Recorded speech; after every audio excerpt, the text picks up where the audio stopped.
Pakistan super league 2025 অর্থাৎ PSL এর 2025 অর্থাৎ এবারের আসরে দল পেয়েছেন বাংলাদেশের হয়ে লেগ স্পিনার রিশাদ হোসেন, নাহিদ রানা এবং লিটন কুমার দাস। তিনিও দল পেয়েছিলেন, যদিও ইনজুরির কারণে তাকে কোনো ম্যাচ না খেলেই চলে আসতে হয়েছে।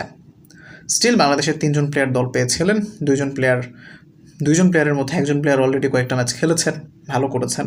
নাহিদ রানা হোপফুলি খেলবেন।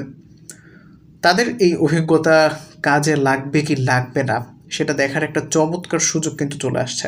তার কারণ হচ্ছে আসন্ন মে মাসের 25 তারিখ থেকে শুরু হতে যাবে পাকিস্তানের বিরুদ্ধে 5 ম্যাচ টি-20 সিরিজ, এবং এই 5 ম্যাচ টি-20 সিরিজের প্রথম 2টি ম্যাচ অনুষ্ঠিত হবে পাকিস্তানের ফয়সালাবাদে, বাদবাকি 3খানা ম্যাচ অনুষ্ঠিত হবে পাকিস্তানের লাহোরে। বাংলাদেশ সময় রাত 9টা বাজে অনুষ্ঠিত হবে। তো রিশাদ হোসেন এবং নাহিদ রানা যেহেতু পিএসএলে খেলছেন, পাকিস্তানের কন্ডিশন সম্পর্কে, পিচের আচার আচরণ সম্পর্কে, বিহেভিয়ার সম্পর্কে একটা ভালো ধারণা তাদের হয়ে যাবে।